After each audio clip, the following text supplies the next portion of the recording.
What's up, everybody? This is Rob from LearnBridge.nyc, and these are hands 5 through 8 from our most recent online tournament, which was June 23rd.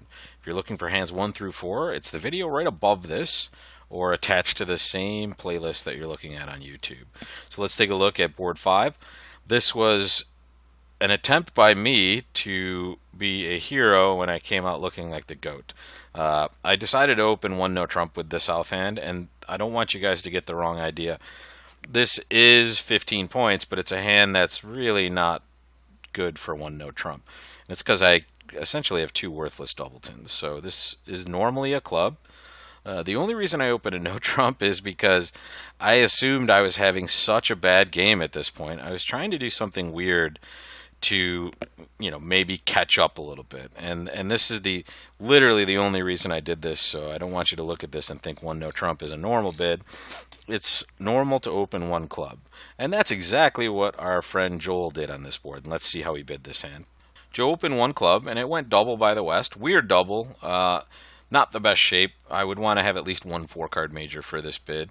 But the robot just sees an opening hand and makes the double. I mean, it's a double that might be made in some circumstances. For you guys especially, I want you to have a concentration of cards in the majors. So usually a 7-card minimum here.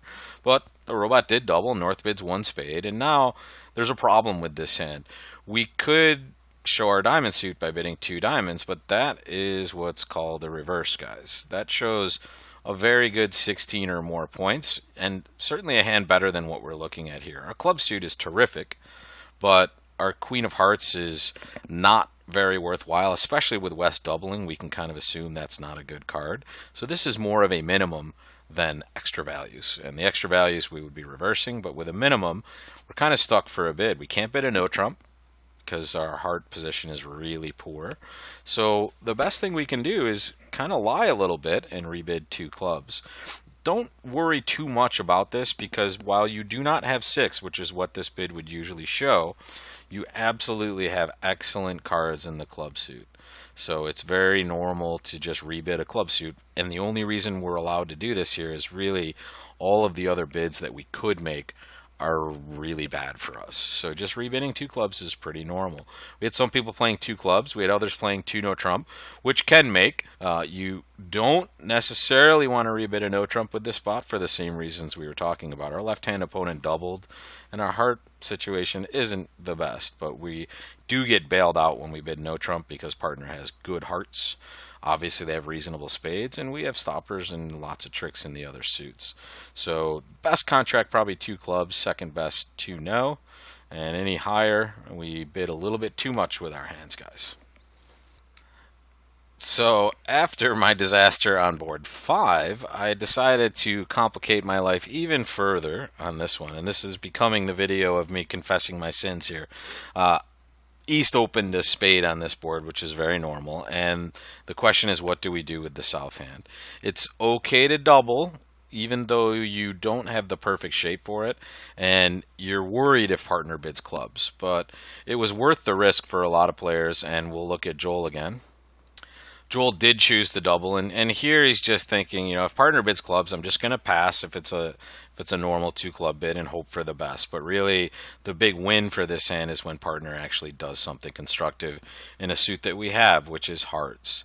Partner jumps to 3 hearts, which should show more than just our minimum range, and that range should be about 0 to 8. And it starts with 0 because, remember, that double by south is absolutely forcing. So if north just had a bad hand with a heart fit, they would have bid 2 hearts. They bid 3 to show their extra values. And Joel kicked it into 4. Maybe a little aggressive, but we'll cut him some slack because he does play the hand quite well. So bidding a little higher is there's a little built-in safety measure for Joel in these spots. And you can see that if you do get to 4 hearts, there's really nothing the opponents can lead that will beat this contract. So let's see how Joel played this hand. They started out with the ace of clubs, which is a huge win for us. They led a card that kept us from wasting our king or queen to get it out. So that was a nice lead. Not a bad lead for the robot. It's very normal to lead your singleton ace, and we're just trying to find an entry to partner's hand now to try to get our only ruff possible. As it turns out, there's really no way to get to partner's hand, so they switched to a trump. And let's see what Joel did from here. We have a lot of potential issues on this particular hand. We have to take a diamond finesse for sure. That's always going to be a spot for us. And also, we're going to have to get rid of some other losers in our hand if we want to make 10 tricks. So we started with this diamond finesse here, and that finesse won. And now we drew one more round of trump, because here we're just seeing if trumps are dividing evenly. We can probably accomplish everything we need, but we get the bad news right away. East shows out of trump on the next round, and now we see the opponents lead another diamond, and here's where it gets interesting. So what do you think we should do now? Joel has now won the ace of diamonds in the dummy. What's your next step here?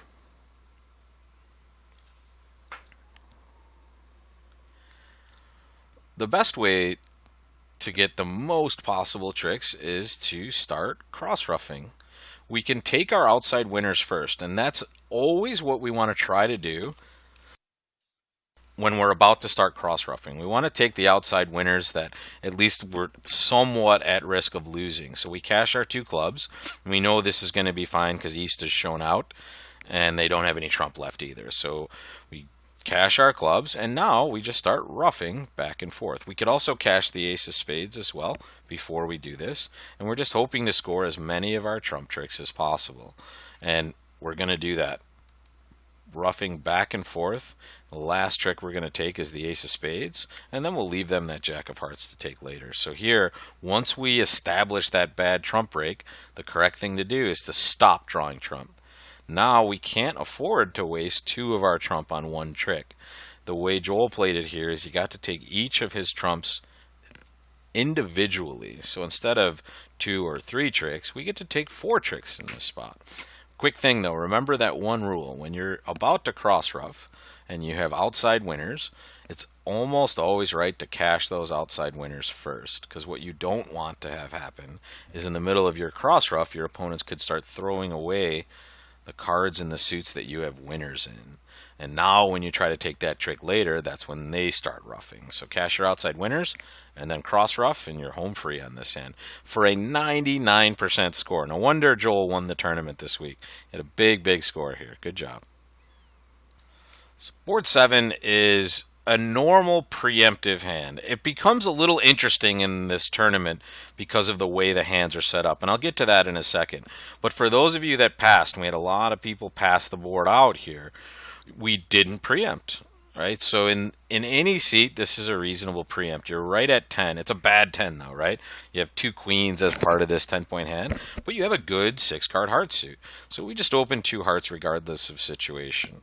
But the even better thing to think about, and it's only in these tournaments, guys, this isn't necessarily a real bridge tip, but it's a really good bridge tip for those robot tournaments on Bridge Base.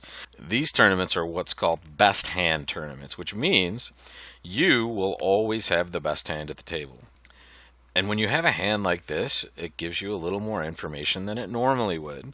At this moment, you should know that everyone around the table has exactly 10 points. And think about the logic behind this. If I have the best hand at the table always, and that's the way these tournaments will always be set up for us guys, if I have the best hand at the table and I have 10 points, that means everyone else has 10 points. They can't have less, because that means one person would have more than 10 points. So when you get dealt a 10-point hand in a robot tournament, be very confident that your side has 20 points. So the reason I opened 2 hearts here, and Joel did as well, and a lot of you did really, is not only because it's a good preempt for sure, but I also know that it's likely on hands like this to go pass, right? Everyone has 10 points unless they have some weird shape and want to bid a suit. It's usually going to be you buying it for 2 hearts. And now you get to make 1 bid and take the contract for 2 hearts. And last but not least, board number 8. I came on strong way too late. My last board was 70 and this last one was 96%. And you can see why it swung a little bit on this particular hand. Knowing I was doing terrible in the tournament, needed maybe 1 good result to have some respectability in the final tally. So I decided to open a little light on my hand in 4th seat. I opened 1 no trump. Not the best 1 no trump bid. If I had a 5-card heart suit here or a 5-card club suit, Now I'm more in the ballpark of one no trump. But here, once again, this is me just trying to manage some sort of respectable result in the tournament because I knew at this point it was a lost cause. So I opened one no trump. My partner transferred to spades. And now they bid two no trump, which is a good auction for the north hand. This is exactly what they're showing. They're showing a hand that's invitational to game with five spades. And judging from the fact that I had already opened light anyway, I simply decided to pass. And I got to play three spades. It was very easy for me to find my spade fit because of the bid I chose to make. However, all of you had the opportunity to find the same spade fit. And let's take a look at Joel's auction because he rightly opened one club once again. The key bid to finding a spade fit relatively quickly on this particular hand happens with opener's rebid. And I want to take you through what we saw at the table if we opened a club. South started with the club, north bid a spade, and East now doubled. And if you look at their hand, it's an excellent double. Even though it's only 11 points, it's the perfect shape. Right, you have 4 cards in all the unbid suits, so it's okay to double slightly light like this with like 11 when you have perfect shape, and you're 4-4-4-1, so that's ideal. Here is where the special bid comes in. This is what's called a support double, or really in this case it's what's called a support redouble, and it happens when one of us opens a suit, our partner responds with a major suit, and our right hand opponent now takes a call or doubles. If they bid double by the opener here, the south chair, we'll show 3 card support for the major partner bid. If they double, which they did in this case, now redouble shows that same thing. So the redouble here is what's called the support redouble. It just says, hey partner, in case you need to know, I have exactly 3 card support for the suit that you just bid. If I had 4 card support, I would just bid 2 spades. Right? And some of you did that anyway, which is not really the best, because if you had 3 really good spades, it might make some sense, but with these spades, it's just not a good enough suit to show support with only 3. But the cool thing is, this convention exists when you play with the robots, and sometimes if you kind of search around that bidding box, you'll find this call. Right? You might not recognize it right away, but take your time and cycle through some of those bids and make sure you're covering all your options. And it just is so helpful for partner in this situation, because now they immediately know that we have an 8 card spade fit, and they confirm that with 2 spades. And now Joel competed to 3 spades and played it there and made 3. So if you don't know anything about support doubles, I may have a lesson coming out relatively soon. But if you're itching to get these onto your convention card, there's a lot of different spots you can just Google and see what these things are. But it will happen only in these situations, and a good agreement to have is only to do it if partner responded in a major. So one of a suit, partner now bids one of a major suit in response, and now your right hand opponent does something. Right? They either double or they make a bid at the 2 level, and now your double will just say, hey, I don't have full support, right? Or I would have bid it, but I do have 3 card support, just in case that's helpful. And you'll always get another bid in this situation also to kind of navigate those waters. So thank you guys so much again for playing this week. Hope you enjoyed the videos, and we're going to do it again this Friday and Saturday for another weekly online bridge tournament. Thanks a lot, guys. Take care.